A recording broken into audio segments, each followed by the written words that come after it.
Dear student, today I am teaching you life processes in living organism part 2. विद्यार्थी मित्रांनो, आपण मागच्या पिरियडमध्ये life processes in living organism part 1 मध्ये आपण व्हेरियस लाईफ प्रोसेसेस पाहिल्या होत्या. त्या व्हेरियस लाईफ प्रोसेसेस मध्ये आपण रेस्पिरेशन, सेल डिव्हिजन्स अशा काही प्रोसेस बद्दल माहिती पाहिली होती.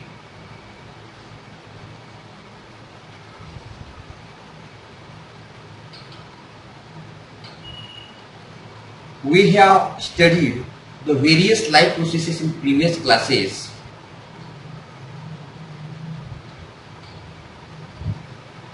That is nutrition, respiration, excretion, sensation, response, and control and coordination.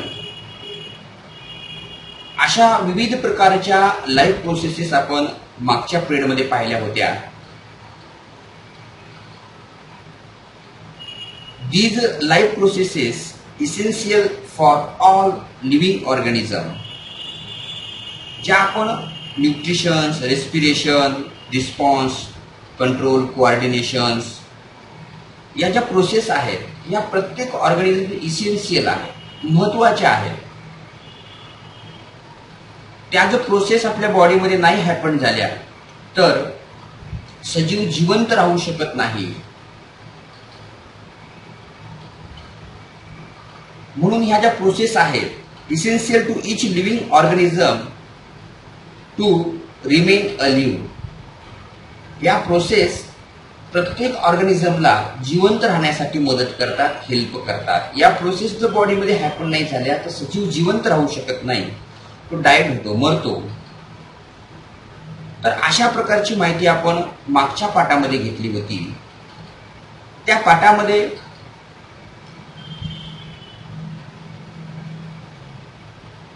Types of cell divisions पाहिलं होतं. त्याच्यामध्ये आपण मायटोसिस, मियोसिस पाहिलं होतं. Mitosis process happen only stem cell and somatic cells and meiosis process happen in germ cells. आपली जी body आहे, ही जी सर्व बॉडी आहे, ही बॉडी सोमॅटिक सेल्स पासून बनलेली आहे. आणि आपल्या बॉडीचा जो प्रत्येक ऑर्गन्स आहे, मग आपला पूर्ण ऑर्गन्स असतील, शरीर असेल, त्वचा असेल, नाक असेल, डोळा असेल, किंवा each and every part of the body made from the somatic cells. हा सोमॅटिक सेल पासून बनलेला आहे. Expect the reproductive organs, the process, expect the reproduction process. आणि ही रिप्रोडक्शन प्रोसेस सोडून बाकी सर्व जे आपली बॉडी आहे ती सोमॅटिक सेल्स पासून बनलेली आहे. आणि रिप्रोडक्शन प्रोसेसमध्ये गॅमेट फॉर्मेशन्स जे आहे ते जर्म सेल्स पासून बनलेलं आहे. तर अशा प्रकारची आपण माहिती पाहिली होती. मायटोसिस प्रोसेस आणि मियोसिस प्रोसेस याबद्दलची आपण इसेन्शियल प्रोसेस पाहिली होती. ही प्रोसेस होणे आपल्या बॉडीमध्ये. जर नाही झाली तर आपल्या बॉडीची ग्रोथ आणि डेव्हलपमेंट होणार नाही, सजीव जिवंत राहणार नाही. तर अशा प्रकारच्या इसेन्शियल प्रोसेस पाहिल्या होत्या. But in this chapter the life processes in living organism part 2, आपल्याला या पाठामध्ये शिकायचं आहे की जी महत्वाची लाईफ प्रोसेस आहे त्या प्रोसेसचं नाव आहे रिप्रोडक्शन. रिप्रोडक्शन्स ही सजीवांना जिवंत राहण्यासाठी मदत करत नाही. ही प्रोसेस नॉन इसेन्शियल आहे. म्हणजे रिप्रोडक्शन सजीवांनी केलं का किंवा नाही केलं का, सजीवांच्या जिवंत राहण्यावर कसलाही प्रकारचा परिणाम पडत नाही. म्हणजे एखाद्या सजीवाने रिप्रोडक्शन केलं नाही तर तो मरत नाही. म्हणजे ही इसेन्शियल प्रोसेस नाहीये. याबद्दल आपल्याला या पाठामध्ये इम्पॉर्टंट आहे पण इसेन्शियल नाहीये. याबद्दल या पाठामध्ये आपल्याला याबद्दलची माहिती घ्यायची आहे. Reproductions, there are the two types: asexual reproductions, sexual reproductions. Asexual reproductions and sexual reproductions हे रिप्रोडक्शनचे महत्वाचे दोन प्रकार आहेत. Asexual reproductions happen the unicellular animals and multicellular animals. Asexual reproductions युनिसेल्युलर्स मध्ये कसं हॅपन होतं, मल्टीसेल्युलर्स मध्ये कसं हॅपन होतं हे आपल्याला या ठिकाणी शिकायचं आहे. त्यानंतर unicellular organisms, there are the 3 types of asexual reproductions: binary fusion, multiple fusion and budding. Unicellular एक पेशीय प्राणी हे 3 प्रकारामध्ये यांचं रिप्रोडक्शन्स, एसेक्सुअल रिप्रोडक्शन्स हॅपन होतं: binary, multiple and budding. Unicellular organism मध्ये जो बायनरी फ्युजन्स नावाचा प्रकार आहे, तर binary fusions there are the happen the 3 types: simple binary fusion, transfer binary fusions and longitudinal binary fusions. म्हणजे युनिसेल्युलर ऑर्गॅनिझम मध्ये जे रिप्रोडक्शन्स हॅपन होतं ते 3 प्रकारामध्ये हॅपन होतं: binary fusions, multiple fusions and budding. त्यानंतर हा जो युनिसेल्युलर मधला बायनरी फ्युजन्स टाइप्स आहे, याचं परत 3 प्रकारे, there are the 3 types of happen asexual reproduction in the unicellular organism: the simple binary fusion, transverse binary fusions and longitudinal binary fusions. अशा प्रकारच्या 3 प्रकारामध्ये एसेक्सुअल रिप्रोडक्शन्स हॅपन होत असतं. त्यानंतर asexual reproductions happen in the multicellular organism. There are the 5 types: fragmentation, regeneration, budding, vegetative reproductions and spore formation. अशा प्रकारच्या 5 प्रकारामध्ये हे मल्टीसेल्युलर ऑर्गॅनिझम्स मध्ये एसेक्सुअल रिप्रोडक्शन्स हॅपन होतं. त्यानंतर जे सेक्सुअल रिप्रोडक्शन्स आहे त्यामध्ये 2 प्रोसेसेस आहेत. त्यामध्ये पहिली जी प्रोसेस आहे गॅमेट फॉर्मेशन्स अँड दुसरी जी आहे फर्टिलायझेशन. अशा 2 प्रोसेसमध्ये सेक्सुअल रिप्रोडक्शन्स हॅपन होतं. हा जो फ्लो चार्ट्स आहे, हा फ्लो चार्ट्स आपल्याला डिटेलमध्ये पाहायचा आहे पुढच्या भागामध्ये. त्यानंतर बघा, एसेक्सुअल रिप्रोडक्शन्स म्हणजे नेमकं काय आणि सेक्सुअल रिप्रोडक्शन म्हणजे नेमकं काय. एसेक्सुअल रिप्रोडक्शन्स मध्ये जे गॅमेट्स, मेल आणि फिमेल गॅमेट्स असतात, त्याचं इन्व्हॉल्युशन होत नाही. Without involution happen the asexual reproduction the organisms. And sexual reproductions यामध्ये जी गॅमेट्स, मेल आणि फिमेल गॅमेट्स आहेत, त्याचं इन्व्हॉल्युशन्स असतं, त्याचा प्रत्यक्ष सहभाग असतो आणि त्यानंतर सेक्सुअल रिप्रोडक्शन्स हॅपन होतं. तर अशा प्रकारचं हा जो मॅप आहे, या मॅपवरून reproductions, there are the 2 main types: asexual reproductions, sexual reproductions. Asexual reproductions happen to unicellular animals and multicellular animals. Unicellular animals, there are the 3 types: asexual reproductions, binary fusion, multiple fusion, budding. त्यानंतर ही binary fusion जी आहे त्याचे पुन्हा 3 प्रकार आहेत. There are the simple binary fusions, transverse binary fusions and longitudinal binary fusions. आणि multicellular organism मध्ये asexual reproduction happen होतं. त्याचे एकूण 5 प्रकार आहेत: fragmentation, regeneration, budding, vegetative propagation, spore formation. आणि सेक्सुअल रिप्रोडक्शन्स मध्ये 2 प्रोसेसेस आहेत: gamete formation and fertilisation. Next, asexual reproduction. What is meant by asexual reproductions?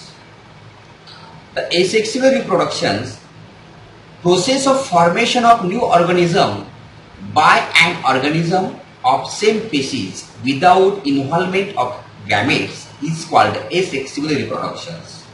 Asexual reproductions आपण आताच पाहिलं. या प्रोसेस मध्ये जे न्यू ऑर्गॅनिझम फॉर्म होतो, जी न्यू ऑर्गॅनिझम स्पेसीज फॉर्म होते, ती पेशी फॉर्म होत असताना जे गॅमेट्स आहेत, male gametes and female gametes याचं इन्व्हॉल्वमेंट यामध्ये होत नाही. Without involvement the formation of new organisms that process is called asexual reproduction. म्हणजे जे मेल आणि फिमेल गॅमेटचं जे जागेट फॉर्मेशन आहे, युनिनेशन आहे, ते या प्रोसेसमध्ये युनिनेशन होत नाही. अशा प्रकारच्या रिप्रोडक्शन्सला आपण एसेक्सुअल रिप्रोडक्शन्स असं म्हणत असतो. पहा, as this reproduction does not involve union of two different gametes. या asexual reproductions मध्ये जे टू गॅमेट्स आहेत विद्यार्थी मित्रांनो, त्यामध्ये मेल आणि फिमेल गॅमेट्स याचं युनिनेशन होत नाही किंवा युनियन होत नाही, एकत्रितपणा येत नाही. या व्यतिरिक्त एकत्रित न येताही एखादा न्यू ऑर्गॅनिझम या ठिकाणी फॉर्म होतो. The new organism has exact genetic similarity with the reproducing organism. आणि या प्रोसेसमध्ये without involvement of gametes then form of new organism, गॅमेटच्या शिवाय या ठिकाणी एखादा ऑर्गॅनिझम तयार होतो. त्याची जी एक्झॅक्ट जेनेटिक सिमिलॅरिटीज आहे ती आपल्या पॅरेंट सारखी असते किंवा पूर्वीच्या जे ऑर्गॅनिझम्स आहे त्याच्यासारखी असते. This is a uniparental reproductions and it is occur by mitotic cells division. आणि हे युनिपॅरेटल आहे आणि ते मायटॉटिक सेल डिव्हिजनद्वारे हॅपन करतं किंवा घडून येतं. Absence of genetic recombination is drawbacks. आणि याच्यामधला सर्वात मोठा जो दोष आहे, जो ड्रॉबॅक्स आहे, तो म्हणजे जेनेटिक रिकॉम्बिनेशन याच्यामध्ये होत नाही, हा अब्सेन्स आहे याच्यामध्ये. तरी पण पहा, wear as the fast process is advanced of this reproductive method. परंतु याच्यामध्ये जी एखादा न्यू ऑर्गॅनिझम प्रोड्यूस करण्याची प्रक्रिया आहे ती खूप फास्ट आहे, ॲडव्हान्स आहे. आणि त्यामुळं एसेक्सुअल रिप्रोडक्शन्समध्ये जे काही लिव्हिंग ऑर्गॅनिझम फॉर्म होतात त्याच्या ज्या बेसिक सिमिलॅरिटीज आहेत, लेस व्हेरिएशन असतं, व्हेरिएशन खूप कमी असतं. म्हणजे एखादं आपण प्लांट घेतला, आंब्याचं झाड घेतलं, तर दुसराच आंब्याचं झाड त्यापासून तयार झालं तर त्या दोघांच्या सिमिलॅरिटीज जवळपास सारख्या असतात. म्हणजे आपण रिकॉग्नाइज करू शकत नाही. तर अशा प्रकारचे जे एसेक्सुअल रिप्रोडक्शन्स आहेत याच्यामध्ये सिमिलॅरिटीज, जे व्हेरिएशन जे असतं ते लेस असतं, म्हणजे डिफरन्सेसपणा जो असतो कमी असतो. अशा प्रकारे एसेक्सुअल रिप्रोडक्शन्स हॅपन होतं. ज्याचे ड्रॉबॅक्स आहेत त्याचप्रमाणेचे ॲडव्हान्स रिप्रोडक्टिव्ह मेथड्स आहेत. त्यामुळे आपण फास्ट रिप्रोड्यूस ऑर्गॅनिझम्स या ठिकाणी प्रोड्यूस होऊ शकतात. तर अशा प्रकारचं एसेक्सुअल रिप्रोडक्शन्स आहे. आता एसेक्सुअल रिप्रोडक्शन्समध्ये आपण जे टू ऑर्गॅनिझम्स पाहिले, एक ऑर्गॅनिझम्स पाहिला युनिसेल्युलर ऑर्गॅनिझम्स आणि दुसरा आहे multicellular organism.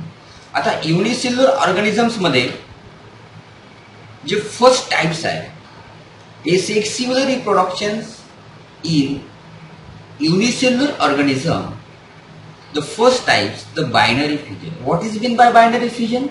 The process in which parent cell split into two daughter cells of approximately equal size. जी पॅरेंट सेल स्प्लिट होण्याची, दोन भागामध्ये विभागणी होण्याची जी प्रोसेस आहे पॅरेंट सेलची, टू डॉटर सेलमध्ये विभागणी होण्याची प्रोसेस आहे. आणि ते दोन डॉटर सेल्स अप्रॉक्सिमेटली इक्वल साईजचे असतात. अशा प्रोसेसला आपण बायनरी फ्युजन्स म्हणतो. म्हणजे एखादा पॅरेंट सेल्स असेल तर पॅरेंट सेलचे दोन इक्वल साईजच्या दुसऱ्या सेल्समध्ये, डॉटर सेल्समध्ये फॉर्मेशन होणे, या प्रोसेसला आपण बायनरी फ्युजन्स म्हणतो. The binary fusions occurs either by mitosis or amitosis. हे जे बायनरी फ्युजन्स आहे मायटॉसिस प्रोसेसद्वारे सुद्धा होतं आणि एमायटॉसिस प्रोसेसद्वारे सुद्धा होतं. आता मायटॉसिस प्रोसेसबद्दल आपण भरपूर माहिती पाहिलेली आहे. Mitosis cell divisions. मायटॉसिस प्रोसेसमध्ये the mitosis process happen only somatic cells and stem cells. The mitosis process that develop the body, organs and growth. या मायटॉसिस प्रोसेसद्वारे ऑर्गॅनिझमची बॉडी आहे तिचं डेव्हलपमेंट होतं, त्यानंतर त्याची ग्रोथ होते, वाढ होते. अशा प्रकारची मेथड आपण पाहिली होती. त्यानंतर मायटॉसिस प्रोसेसमध्ये जे क्रोमोझोम्स आहेत ते ॲज इट इज राहतात, ते चेंज होत नाही. Does not change in mitosis process the chromosomes. या मायटॉसिस प्रोसेसमध्ये क्रोमोझोम्स चेंज होत नाही. When there are the favourable conditions and abundant food supply the organism undergo binary fissions. जेव्हा सुटेबल अशी कंडिशन, सिच्युएशन, परिस्थिती जेव्हा या प्राण्यांना, अमिबासारखा जो ऑर्गॅनिझम्स आहे या प्राण्यांना जेव्हा मिळते, जेव्हा ॲबुडंट मुबलक प्रमाणामध्ये फूड सप्लाय जेव्हा मिळते, त्यावेळी हे बायनरी फ्युजन्स करतात आणि ते वाढायला सुरुवात होत असतात.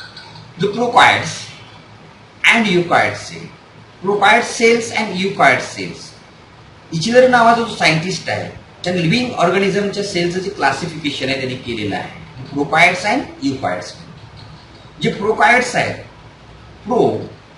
प्रो मीन्स आधी, कायोटिक्स मीन्स न्यूक्लियस. प्रोकायोटिक्स म्हणजे जे सेलचं न्यूक्लियस आहे, आधी केंद्रिकी आहे, प्रोकायोटिक्स आहे. त्याच्यामध्ये बॅक्टेरिया, प्रोटिस्टाल्स, अमिबा, पॅरामोशियम, युग्लिना अशा प्रकारचे ऑर्गॅनिझम्स बिलॉंग करतात. अँड द युकॅरियोट्स आहेत. यू म्हणजे दृश्य केंद्रिक ऑर्गॅनिझम. त्याच्यामध्ये आपण mitochondria, the mitochondria is the power houses of the cells, chloroplast अशा प्रकारचे आपण सेल्स पाहिले होते, काही ऑर्गॅनिल्स पाहिले होते. या ऑर्गॅनिल्समध्ये सुद्धा बायनरी फ्युजन्स हॅपन होते. Like the mitochondria and chloroplast perform the asexual reproduction by the binary fusions. तर अशा प्रकारचं asexual reproductions happen unicellular and organisms by the binary fusions. या बायनरी फ्युजन्सद्वारे अशा प्रकारचं रिप्रोडक्शन्स या ठिकाणी हॅपन केलं जातं. आता हे बायनरी फ्युजन्स जे आहे याचे आपण महत्वाचे 3 टाइप्स पाहिले होते. There are three types of binary fusions. The first types the simple binary fusions, the second types transverse binary fusion, and third type longitudinal binary fusions. The based on the axis of fusion there are the 3 types of binary fusions. म्हणजे याच्या ॲक्सिसवरून आपण याचे 3 प्रकारामध्ये classification केलेलं आहे किंवा types पाडलेले आहे. त्या टाइप्समध्ये simple binary fusions, transverse binary fusions and longitudinal binary fusions. त्यानंतर what is mean by simple binary fusions? in which organisms happen the simple binary fusions. The plane of division is not definite. It can be in any direction due to lack of specific cell as in the amoeba. So amoeba सारखा organisms आहे त्याच्यामध्ये जे plain division process आहे ते definite नसते. त्याचा आकार निश्चित नसतो, कशाही आकाराचा, वाकड्या तिकड्या आकाराचा तो असतो. आणि त्यानंतर अशा ॲनिमल्समध्ये सिंपल बायनरी फ्युजन्सद्वारे रिप्रोडक्शन्स हॅपन होतो. आणि या रिप्रोडक्शनच्या प्रकाराला आपण एसेक्सिबल रिप्रोडक्शन्स असं म्हणत असतो. फॉर एक्झाम्पल, हे पॅरेंट सेल ऑफ अमिबा आहे. हा अमिबा आहे आणि याचा पॅरेंट सेल आहे. पॅरेंट सेल्समध्ये आपण सेल डिव्हिजन्समध्ये 2 प्रोसेस पाहिल्या होत्या. एक होती न्यूक्लियस डिव्हिजन किंवा न्यूक्लिअर डिव्हिजन्स आणि दुसरी होती सायटोप्लाझ्मिक डिव्हिजन्स प्रोसेस.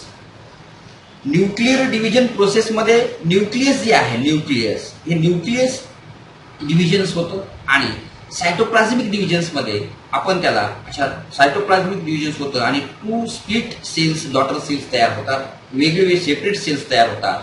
अशा प्रकारची प्रोसेस पाहिली होती. या जे न्यूक्लियस डिव्हिजन्स होण्याची प्रोसेस आहे त्याला आपण कायरोकायनेसिस प्रोसेस म्हटलं होतं. आणि दुसरी जी प्रोसेस होती जी सायटोप्लाझ्मिक डिव्हिजन्स आहे त्याला आपण सायटोकायनेसिस प्रोसेस म्हटलं होतं. तर अशा 2 प्रोसेसद्वारे अमिबामध्ये सिंपल बायनरी फ्युजन्स हॅपन होतो. आणि त्यानंतर पॅरेंट सेल्स पासून सेपरेट 2 डॉटर सेल्स फॉर्मेशन्स होतात. That total process the happen in the simple binary fusions. Then the second, the types of the unicellular organisms, the binary fission, the transverse binary fissions. What is meant by transverse binary fissions? The plane of the division runs along the transverse axis of the individuals. आणि या पॅरामेसियम मध्ये हे जे plain divisions आहे ते transverse होतं. Transverse होतं म्हणजे अशा प्रकारचं होतं, ट्रान्सवर्स होतं. त्यानंतर यामध्ये सुद्धा पॅरेंट सेल पासून 2 ॲनिमल्स ऑर्गॅनिझम्स फॉर्म होतात. पॅरामोशियम हे ट्रान्सवर्स बायनरी फिजन्स पॅरामोशियम मध्ये हॅपन होतो. आणि हा बायनरी फिजन्सचा एक टाइप्स आहे. आणि हे बायनरी फिजन्स हॅपन होतं unicellular organisms. Means the paramecium is unicellular organism. The happened asexual reproduction, the types of transverse binary fissions. Transverse binary fission द्वारे paramecium मध्ये reproductions happen होतो.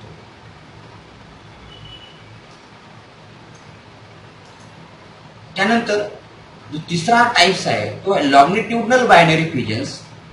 The nucleus and the cytoplasm divides in the longitudinal axis of the organism. म्हणजे या ठिकाणी उभ्या छेदाद्वारे 2 organisms काय होतात, form होतात. न्यूक्लियर डिव्हिजन्स होतं, सायटोप्लाझमिक डिव्हिजन्स होतं आणि त्यानंतर अशा प्रकारे उभ्या छेदामध्ये या ठिकाणी डिव्हिजन्स होतं आणि 2 प्रकारचे ऑर्गॅनिझम्स टाईप होतात. हे लॉंगिट्युडनल बायनरी फिजन्स हॅपन होतं युग्लिनामध्ये. कशामध्ये? युग्लिना. तर अशा प्रकारे या ठिकाणी सायटोप्लाझमिक डिव्हिजन झालं की त्यानंतर हे 2 euglenas, separate individuals euglenas form होतात आणि ते फॉर्म करतात longitudinal binary fissions. Types of binary fissions happen in unicellular animals in asexual types. आणि एसेक्स्युअल प्रकारचे रिप्रोडक्शन्स हे लॉंगिट्युडनल बायनरी फिजन्स मध्ये युग्लिना फॉर्म करत असतात. अशा प्रकारे आपण या ठिकाणी बायनरी फिजनचे 3 प्रकार पाहिले. त्याच्यामध्ये simple binary fissions, transverse binary fissions and longitudinal binary fissions अशा प्रकारचे प्रकार आपण या ठिकाणी पाहिले. त्यानंतर जो युनिसेल्युलर ॲनिमल्स मधला जो सेकंड टाइप्स आहे त्याला आपण म्हणतो multiple fission. Multiple fission asexual types of asexual reproductions happen in the unicellular animals. Multiple fission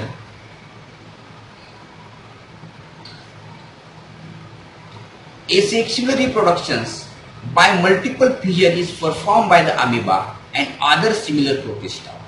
या प्रकारचे जे मल्टिपल फिजन रिप्रोडक्शन्स आहे, एसेक्सुअल रिप्रोडक्शन्स आहे, अमिबा सारख्या आणि सिमिलर त्याच्या प्रोटिस्टाज जे ऑर्गॅनिझम्स बिलॉंग करतात अशा सर्व प्राण्यामध्ये ऑर्गॅनिझम्समध्ये हे मल्टिपल फिजन्स हॅपन होतो. सिंपल बायनरी फिजन्सद्वारे सुद्धा अमिबामध्ये रिप्रोडक्शन्स हॅपन होतं आणि मल्टिपल फिजनद्वारे होतं. पण इथे कंडिशन्स आहेत. विच कंडिशन्स पहा आपण शिकू. Amoeba stops the formation of pseudopodia and thereby the movement whenever there is a lack of food or and the types of adverse conditions. पहा जेव्हा अमिबा pseudopodia फॉर्मेशन स्टॉप करतो तो एका ठिकाणाहून दुसऱ्या ठिकाणी जाण्याची मुवमेंट स्टॉप करतो. अशा वेळी त्यांना फूड मिळत नाही, लॅक ऑफ फूड मिळत नाही. अशा कंडिशन्समध्ये किंवा त्यापेक्षा वेगळी ॲडव्हान्स कंडिशन्स किंवा अनसिच्युएशन्स निर्माण झाली की त्यामध्ये तो जगू शकत नाही. अशा कंडिशन्समध्ये तो मल्टिपल फिजन्स हॅपन करतो. तो काय करतो, it becomes rounded and form protective covering around plasma membrane. तो स्वतःभोवती काय करतो तर अशा प्रकारचे प्लाझ्मा मेम्ब्रेनचे कव्हरिंग, हार्ड कोटिंग निर्माण करतो. आणि या एन्सिस्टेड अमिबाला, सच एन्सिस्टेड amoeba or any other protista is called a cyst. आणि अशा protecting covering of plasma membrane that's call of the cyst. आणि त्याला आपण सिस्ट म्हणत असतो. हे हार्ड कव्हरिंग आहे. तो या ॲडव्हान्स कंडिशन पासून त्याचं प्रोटेक्शन करतो.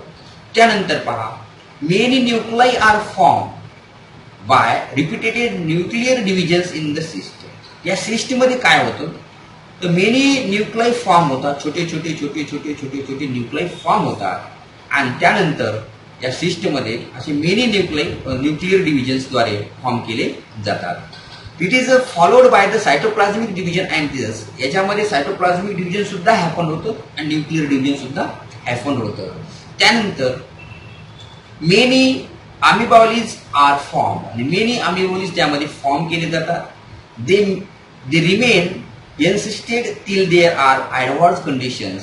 ते कधीपर्यंत मध्ये राहतात? जोपर्यंत परिस्थिती ही सिच्युएशन चांगली नाहीये, म्हणजे ॲडव्हान्स कंडिशन्स आहे, तोपर्यंत ते मध्ये या ठिकाणी सिस्टममध्ये राहतात. आणि त्यानंतर they remain in cyst till there are advance condition. Cyst break open on arrival of the favourable conditions. आणि जेव्हा हे सिस्ट ब्रेक होतं, जेव्हा या फेवरेबल कंडिशन्स हॅपन होईल, आजूबाजूला चांगली सिच्युएशन चांगली होईल, तेव्हा हे सिस्ट ब्रेक होतं आणि त्यानंतर मेनी अमिबॉलिज बाहेर पडतात आणि ते रिलीज होतात आणि इंडिपेंडंट लाईफ जगायला सुरुवात करत असतात. Means the amoeba perform the multiple fusion when the advance condition. जेव्हा ॲडव्हान्स कंडिशन्स प्राप्त होईल, सुडोपोडिया स्टॉप्स होईल, त्यानंतर त्याचं लॅक ऑफ फूड होईल, त्यावेळी अशा प्रकारचं मल्टिपल फ्युजन्स अमिबा ते करत असतात. The multiple fusion type of the asexual reproductions. हा मल्टिपल फ्युजन जो टाईप्स आहे, एसेक्स्युअल रिप्रोडक्शनचा प्रकार आहे आणि त्यामध्ये अमिबा 2 टाईप्सद्वारे रिप्रोडक्शन, बायनरी फ्युजन्समध्ये सिंपल बायनरी फ्युजनद्वारे करतो आणि त्यानंतर मल्टिपल फ्युजनद्वारे सुद्धा करत असतो. पण मल्टिपल फ्युजन्समध्ये या ठिकाणी काही कंडिशन्स आहेत, त्या कंडिशन्स तशा आल्या त्यानंतरच हा अमिबा अशा प्रकारचं रिप्रोडक्शन्स करत असतो. तर multiple fusions perform by the amoeba. तर अशा प्रकारे अमिबा हा मल्टिपल फ्युजनद्वारे रिप्रोडक्शन्स हॅपन करत असतो. त्यानंतर तो तिसरा टाईप्स आहे एसेक्स्युअल रिप्रोडक्शनचा, युनिसेल्युलर ऑर्गॅनिझम्स मधला, तो आहे budding. What is mean by budding? पहा, the yeast cell performing budding, that is a small bud coming out of many parent cell. हा पॅरेंट सेल्स आहे, याला एक बल्ज येतो, अशा प्रकारचे बल्ज येतो आणि त्यानंतर पॅरेंट सेल्सला बल्ज झाल्यानंतर त्यामध्ये न्यूक्लियर डिव्हिजन्स होतं, त्यानंतर सायटोप्लाझमिक डिव्हिजन्स होतं आणि ती बर्ड सेपरेट होऊन स्वतःची इंडिपेंडंट लाईफ जगायला सुरुवात करते. Asexual reproductions occur by the budding in yeast. या प्रकारचं जे रिप्रोडक्शन्स आहे ईस्ट सारख्या याच्यामध्ये हॅपन होतं.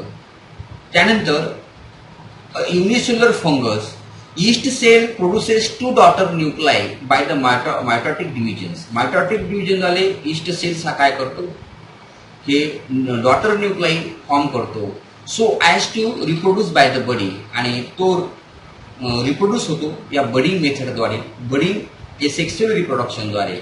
दिस yeast cell is called parent cell. आणि ह्या ज्यामधून दुसरा जो डॉटर सेल्स फॉर्म होतो त्या पूर्वीच्या सेलला आपण पॅरेंट सेल असं म्हणत असतो. A small bulge appear on the surface of the parent cell. छोटासा बल्ज या ठिकाणी येतो, फुगवटा येतो. त्यानंतर this bulb is actually bud. तो ॲक्च्युअली बर्डच असतो, पण त्याची फॉर्मेशन इनिशियल स्टेज आहे. तो one of the 2 daughter nuclei enter the bud आणि त्यानंतर न्यूक्लियर डिव्हिजन्स होतं, न्यूक्लाई तयार होतात, एका न्यूक्लियर दुसरं न्यूक्लियर तयार होतं. After sufficient growth bud separate from the parent cell and start to live independently as a daughter yeast cell. आणि त्यानंतर त्या बर्डची सफिशियंट ग्रोथ झाल्यानंतर तो पॅरेंट सेलपासून सेपरेट होतो आणि मेनी डॉटर सेल्स फॉर्म करत असतो.